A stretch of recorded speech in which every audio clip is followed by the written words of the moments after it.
Good morning, everyone. How are you? Hey, listen, everybody. Good morning to you. It's Lee Bailey. It is time for Be Encouraged. Today, we are going to encourage you to get off your butts and get out there in the world and wander around, take a little walk, or don't go to the gym. I don't know if that's safe. Not yet, anyway. But I'd be interested to know how many people have had their COVID shots. I have not had mine yet. I'm a little worried that I'm putting that off. I'm not putting it off. I just haven't gotten a call from the health department saying, okay, here's the day. So I need to reach out back to them and say, hey, I filled out a form. Y'all haven't called me, but that's the way it goes. But that's okay. Stay encouraged, stay honest, stay true, and you'll make it through. Okay, stay true, and you'll make it through. I'm a poet and didn't know it. Anyway, so more stuff coming up for us here on Be Encouraged.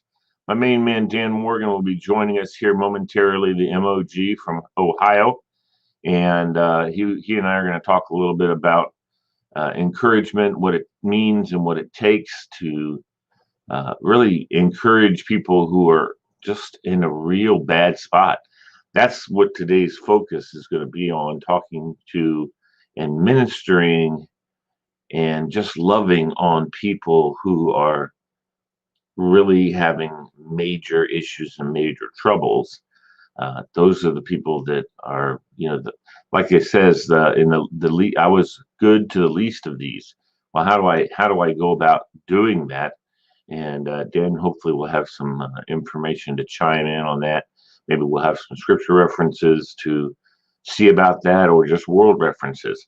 As you know, this station is based on joy, and that doesn't mean we talk about everything. We talk about things that are going on in the world. We talk about things that are going on in church. We talk about things that are going on in the NFL. I mean, we are a complete variety station and media company that is trying to show that there can be an integration of everybody, whether you go to church or don't go to church, whether you believe or don't believe. There's a way that we can all come together and be respectful of each other, care about each other, and love each other. And this is something that we need, that you just don't do naturally. It's something that takes a little bit of work. So, my encouragement to everybody is to take a second, sit back, examine how to do that. And for you, what's the best way for you to do that? And hopefully, when we can talk about that, we can give you a few pointers as to how to go about that. My advice, albeit not nearly as wise as the other guests I always have, I pulled on some really wise guests because I think that there's some wisdom there God's given me, and that's awesome. But I'm here to tell you that if you want to show people that they mean something, all it takes is acknowledgement.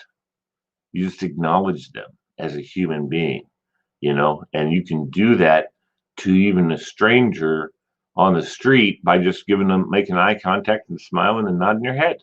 Good morning, you know, and not, if you make an eye contact and smile goofy like this, there might be a problem. Could scare somebody. But just a nice, easy smile and a nice, nod of the head. No winking. Winking is creepy. But maybe even a little smile, like a little wave. And what happens then is people see you do that and they go, "Who is that? Do I know that person?" And in the scheme of things, we know everybody in the scheme of things, if you look at it that way, because there are other human beings, and we know human beings. So that means we know pretty much everybody at some, maybe it's very low biologic level, like bottoms of our feet are identical. I don't know. But we definitely have a knowledge of love and life and happiness, and that's something that is absolutely worth diving into. And my good friend David Ng, good morning to you, sir. Happy Wine Wednesday, says Tora. Thank you, Tora. If you're watching, we'd like to invite you to like and share. There it is. And yeah, that'd be a good thing for you to do if you can. MoreJoy is here for the entire Northern Virginia and the world. We're here for you. Joy to the world is is kind of the moniker. We try and stick with that tune by the Three Dog Night that sings that. But Joy to the World is a fantastic way to look at living your life every day, just bringing your joy into the mix and mesh of the joys of everybody else.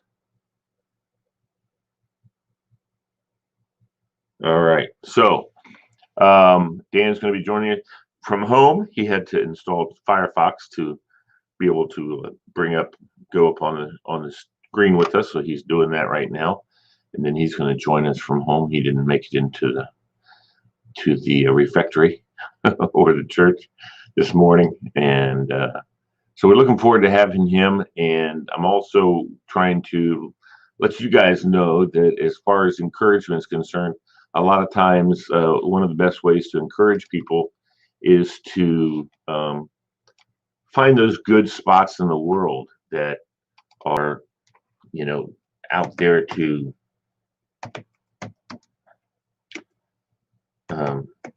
bring good information to people and expose all the great things that are going on in the world. We have some articles. So let me see here. Wake up to find. There's a couple pictures. So some of these that I bring up, you can't really see. Yale is offering its popular happiness course to some high school students for free, including college credit. I guess Yale's known for this program. It's the happiness course, and that's cool that they're doing. They're doing that. That's awesome. And if you want to, here's one for you. If you're kind of getting tired of Northern Virginia area and you want to move to Mississippi, there's a Mississippi city that will pay you a monthly stipend to relocate and relocation costs to move there. Well, I don't know. That sounds pretty awesome to me.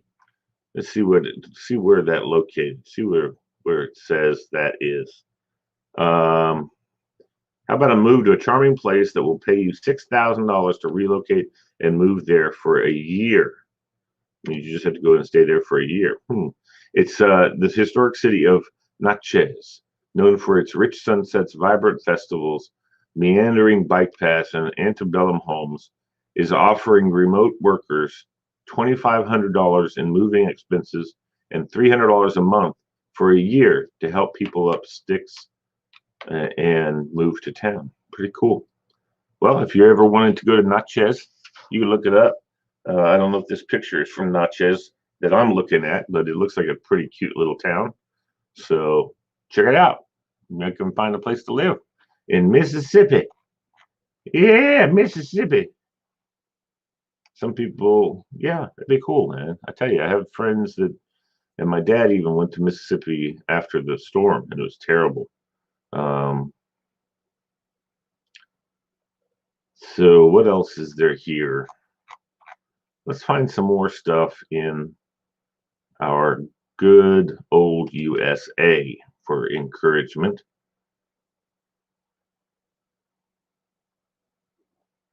So somebody built a coral reef. It's the healthiest coral reef in the world, just tripled in size thanks to U.S. government protection. That's awesome. I like that.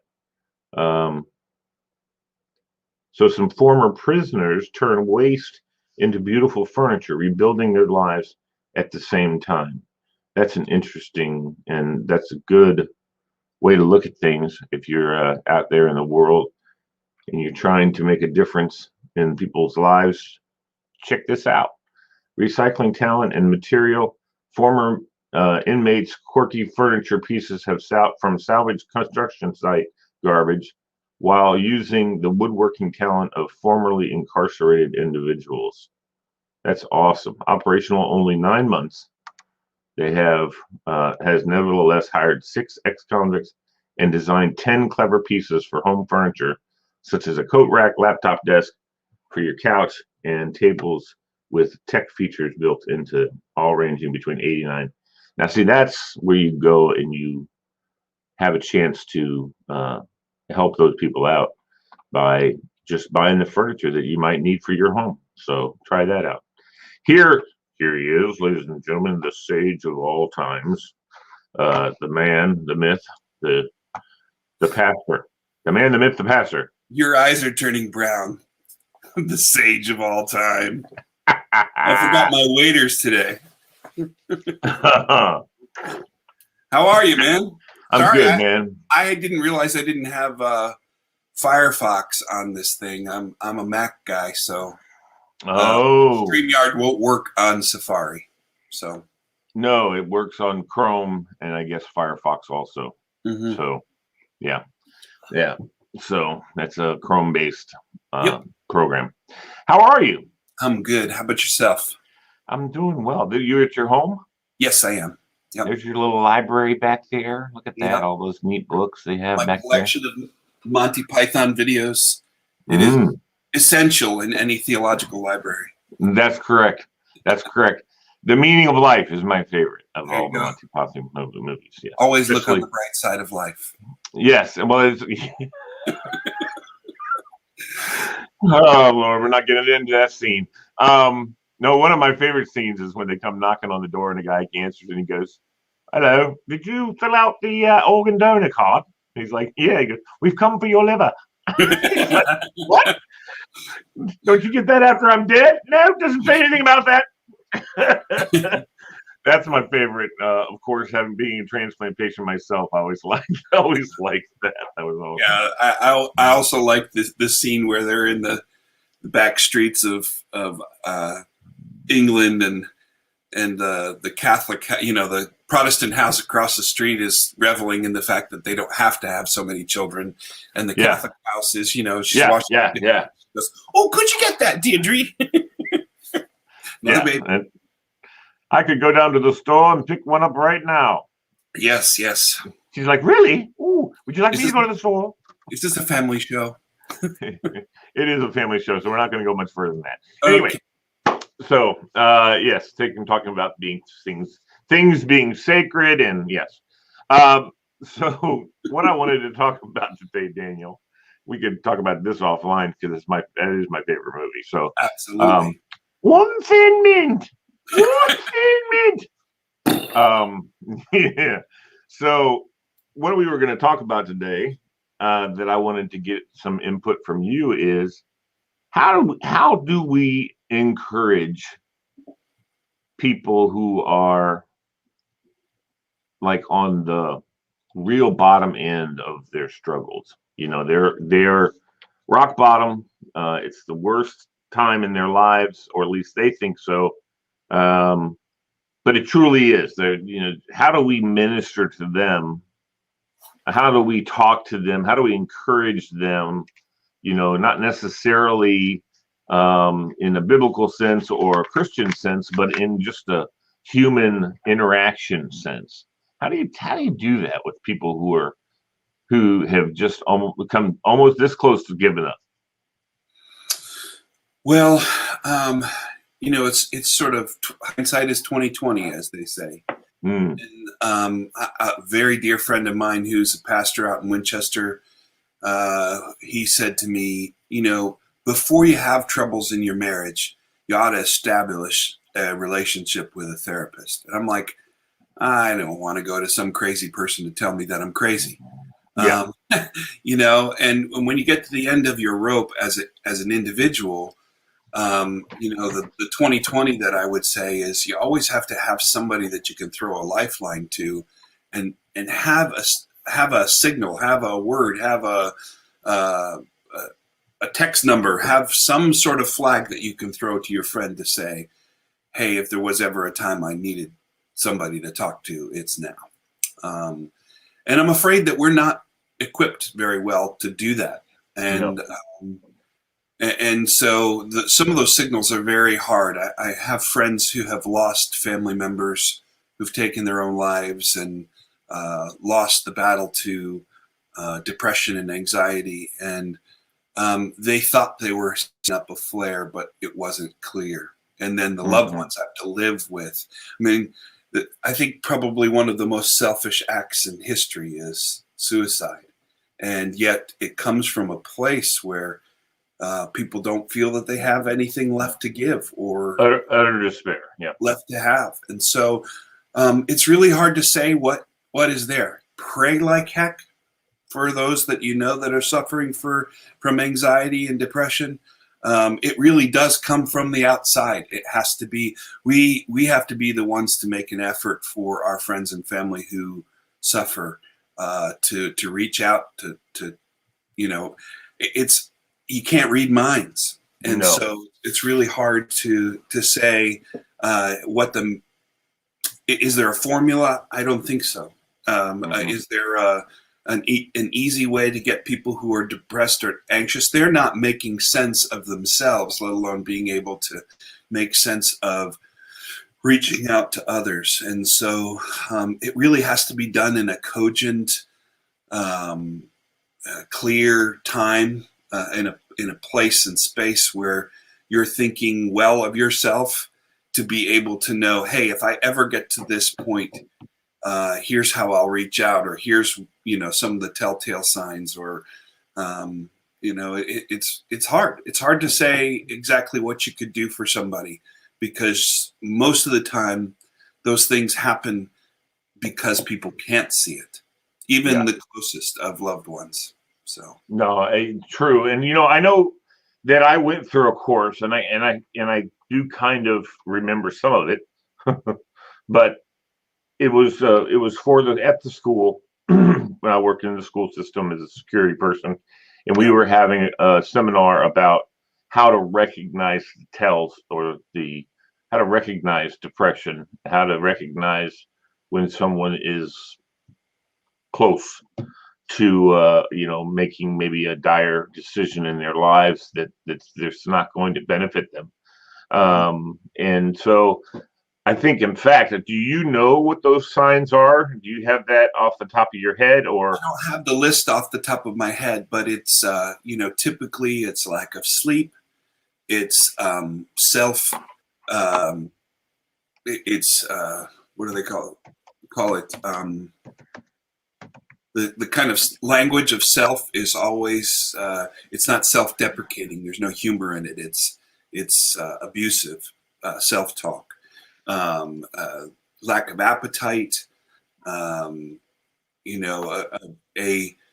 reticence to say anything other than what is superficial. Those are the times where, when you see the triggers, you start to see somebody spiraling, not taking care of themselves. Hygiene is poor. You come alongside of them and you say, I'm concerned about you. And and you have to ask the blatant questions. The way I was trained was you say, are you purposefully hurting yourself? Do you have any plans to take your life? And you don't want to plant that thought in somebody, and you don't want them, they're depressed, to think, oh, this is what people think of me.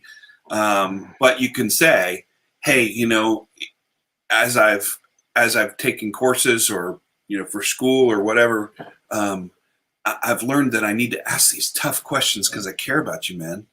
And usually people are willing to respond. Some people will even say yes. And at that point, you have to decide whether or not it's time for an intervention, because you don't want them to follow through.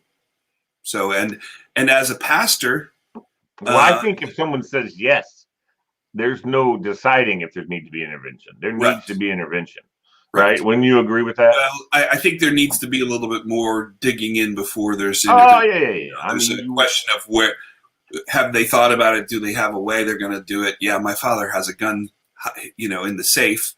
Well, do you have access to the safe? No, I don't have access to the safe.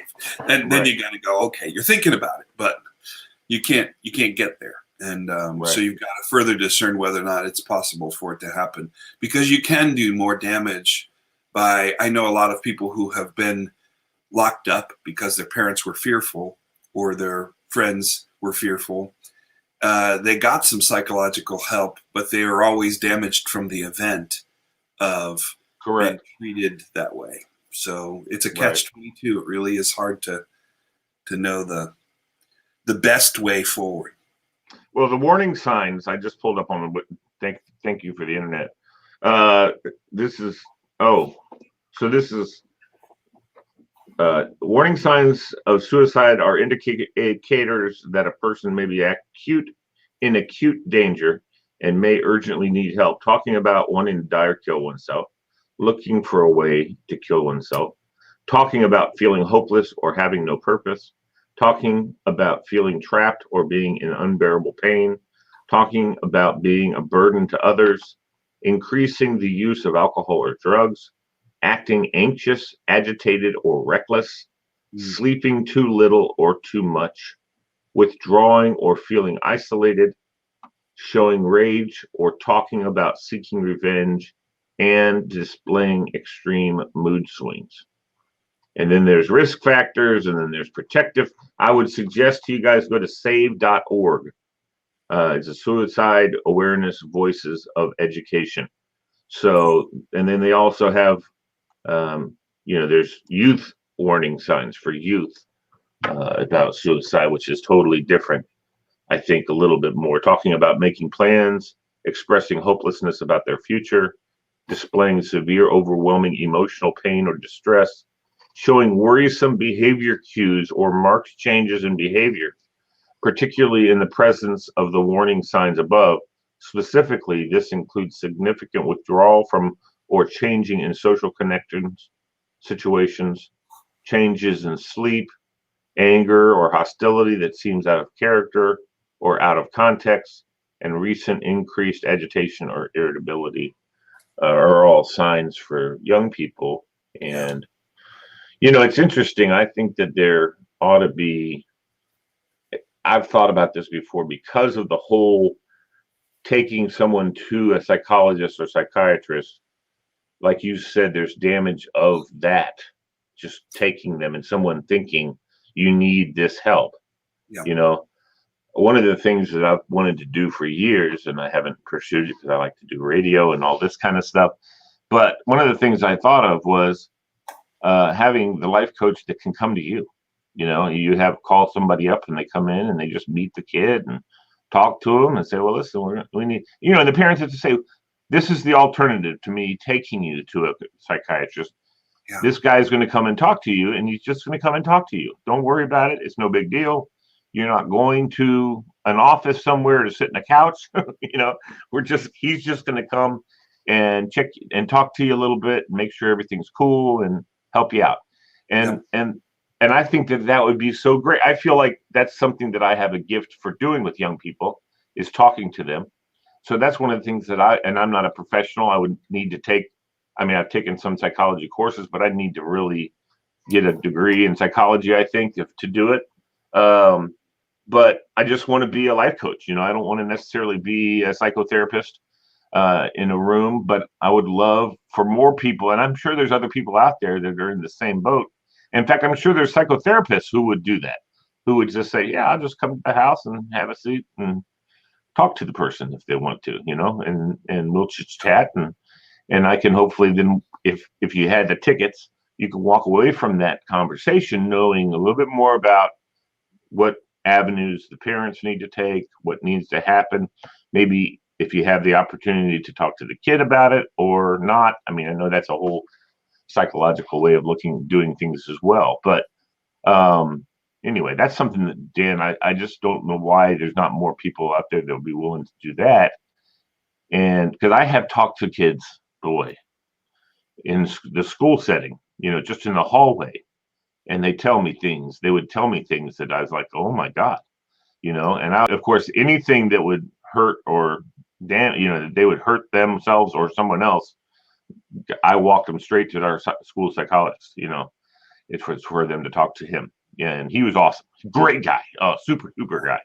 And every time I ever took a kid there, the kid would like come to me later and say, "Hey, thank you. That guy's cool," you know. And I've told him, I told him that too. I said, well, kid came up to me and said, "Hey, that guy's cool." He's like, "Oh, okay, cool." But it's necessary, sometimes to go see somebody. And in that setting, that's no parents or no, the parents aren't going to know about it unless there's a self-harm issue possibly in there. But just going to talk to him doesn't mean he's calling mom and dad and saying, "Hey, your son came in and talked to me." So there's no, and that's what I've had to explain to kids before too. This is not going, unless it's something that's dire, this is not going any further than this. It's not going any further than his office. I guarantee it. And the kids trust me enough that they believe me and say, "Okay, well, I'll go down there," and I'll walk them down, because if you release them to go walk, they ain't going. So I walk them down to the psychologist's office and hand them off. And sometimes they want me to stay with them in their office while they're talking to him, and he was always cool with that. If they just need that extra person, that guy they trust to be in the room. And then but almost always after about the first couple of questions and conversation, I say, "Are you cool by yourself? I'm going to go and get back to work." And they're like, "Yeah, it's cool, Mr. Bailey," because almost immediately he puts them at ease. And anyway, needs to be more people like him, and kids need to be more aware and ready to do that. Yeah. Well, one of the things that we, again, this is one of those be prepared situations, like good Boy Scouts. Yeah, exactly. We when we teach our kids that if there's fire or trouble, we have the local police and fire numbers on the side of the refrigerator or whatever. It wouldn't be a bad thing for your listeners, for people that we know, to encourage them to have a local crisis intervention hotline number. Most police departments have a CIT trained person. Mm-hmm. So they have a crisis intervention team. So you always can call the local police and ask for a CIT person or team to consider whether or not this is something that they can come out and do. And they will come to your house. Very responsive to that stuff. So I know Fairfax County has that. I've actually heard it on the scanner, where they're saying, "I need a CIT officer to, whatever." And, it's an officer who's been trained to do crisis intervention. And those guys, people think, "Oh, it's a cop. What's he going to do?" And police officers are awesome. I mean, they love people. They love kids. A lot of them do. And, you just got to be, I had a number here on this website that I was going to give out to everybody, but I don't see it anymore. Oh, there it is. 1-800-273-8255. 273-8255. 1-800. That's the crisis hotline they have if you ever need anything. And there's other crisis hotlines as well. That's a national one. They have them local as well. So I know the Woodburn is one of the places here the kids that they take them to. If the CIT thinks it is a problem, then they'll with the, I think, the permission of the parents, obviously, they'll take the kid to Woodburn and get them checked in. And Woodburn, from what I've heard, is a really neat program, and they have some really good people there, people who care about kids, and that's important. Yep. We used to have lots of different organizations around here that there used to be a program called Straight. Did you ever hear of that? I have heard of that. Yeah. I think they kind of got bounced out because they were doing stuff that was not totally above board as far as working with kids. So I don't know. I know it was big time in the 80s when you and I were both, in our teenage years. Straight was local here in Fairfax, and some of my friends went, and came back like almost like zombies. It was weird when they came back from being there. And so, yeah, something was up with that whole program. I don't know, but there was a time period there that medication was pretty new, and they treated anybody with social anxiety of some sort like they were a bipolar schizophrenic personality. And unfortunately, what they did was they caused more of that because of the lithium and whatever. drugs that I'm putting people on. So yeah. Well, we're at the end of our time, but I wanted to say again, as always, Dan, it's so great to have you on the program. I always enjoy being with you. Well, I have a ball. Tell Kristen I said hello. I miss you guys a lot. So send our love to your family as well. Can I close with a word of encouragement? Please. I was reading this last night, so it's just sharp in my mind. But when we get discouraged, we don't see that we have any value. And in Isaiah 61, Isaiah speaks the word of the Lord. He says, "This is the Spirit of the Lord God, the sovereign Lord, is upon me, because He's anointed me to proclaim good news." Part of what I do in the world of Christian theology and church is remind people that He wants to bring us good news. And at the end of that passage, if you get a chance to read it, because I won't read the whole thing to you, he says He replaces He gives us a crown of beauty instead of ashes, oil of joy instead of mourning, and He calls us oaks of righteousness, a planting for the Lord's splendor. That's what God thinks of us creatures. That's what He wants us to think of ourselves, even when we're down in the doldrums and we feel like we've done stupid stuff or been in a bad way. He calls us oaks of righteousness. So if you're not feeling like an oak of righteousness today, remember that's what the Lord thinks of you. Yeah, so that's right. That's right. Thank you, Dan. I appreciate you. Good to see you again. I'm encouraged. I'm always encouraged talking to you. So thank you very much. If nobody else was encouraged by this program today, I was. So all right. That's all there's to it. You are an oak. I'm an oak of righteousness. I'm an oak of something. Okay. I'll talk to you later, buddy. Take care. Thanks. Thanks.